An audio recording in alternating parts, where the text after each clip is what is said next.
2018 has proven to be challenging in its severity and fire conditions, but it is more consistent with the trends than it is an anomaly. Since 2000, with some exceptions, fire seasons have tended to be more active, with larger acreages burned and more severe conditions than any other time since 1960, when record-keeping improved.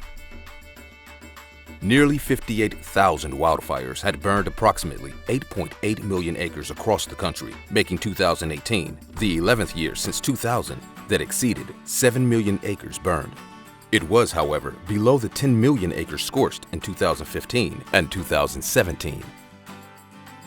While the Northwest, Great Basin, and California were especially hard hit with fire activity this year, much of the fire season was dominated by 4 large incidents, including the 435, 569-acre Martin Fire in Nevada, the largest incident in Nevada history, the 459,102-acre Mendocino Complex, the largest complex fire in California, the 229,651-acre Carr Fire near Redding, California, and the Camp Fire, one of the most deadliest fires in U.S. history.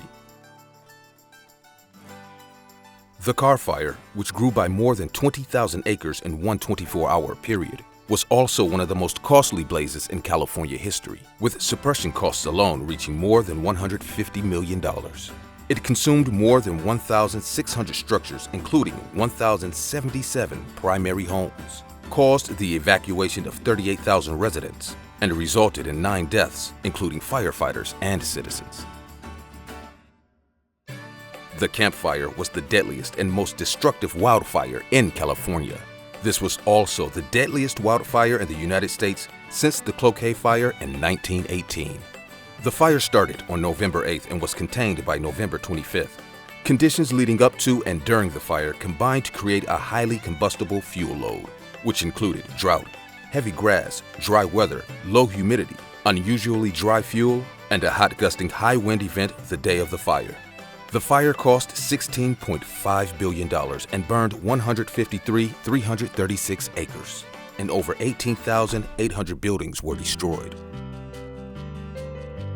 Overall, there have been 17 firefighter fatalities in 2018, which is higher than the 10 fatalities that occurred in 2017, the 12 fatalities that occurred in 2016, or the 13 fatalities that occurred in 2015.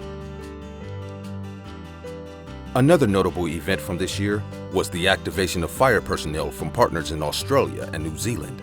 Approximately 150 men and women from the two countries spent 30 days assisting on fires in the Northwest and California. Most were mid-level fireline and helicopter managers, and they provided a critical resource to suppression efforts.